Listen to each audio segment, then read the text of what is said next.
म के अरे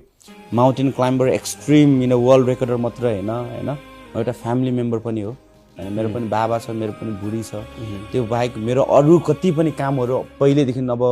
बुकिङहरू भएको छ हैन प्रोजेक्टहरू छ तपाईले अलिकति एडभान्स नोटिसमा दिनुभयो भने मैले अफकोर्स समय निकाल्छु तर तपाईले सधैँ कहिले कहिले के गर्नुहुन्छ भने डाइरेक्ट आएर फोन नम्बर माग्नुहुन्छ त्यो नगर्दा फेरि सानोमन गर्नुहुन्छ नगर्नुस् किनकि म तपाईहरुकै लागि आएको त्यो चाहिँ मनदेखि बुझ्दिनुस् मैले अहिले हैन मेरो टिमदेखि मेरो भिजनले गर्दा फेरि हामीले नेपाललाई विश्वमा चिनाउन सकेका छौं तर यसको लागि साथ चाहिन्छ हैन तपाईले मलाई अहिले तानेर तपाईले डुबाइदियो भने भोलि कसले गर्ने हैन मलाई लाग्छ म जस्तो मान्छे नेपालमा 100 जना होस् धेरै होस् विश्वमा धेरै होस् हैन त्यसले गर्दा फेरि कहिले यस्तो कुरा सुन्नु भयो भने सपोर्ट गरिदिनुस् किनकि मेरो मन बाहिर जे छ भित्र त्यही छ है ब्रदर द्याट्स इट अब तपाईले यति कुरा भन्नुभयो we are always with you दाइ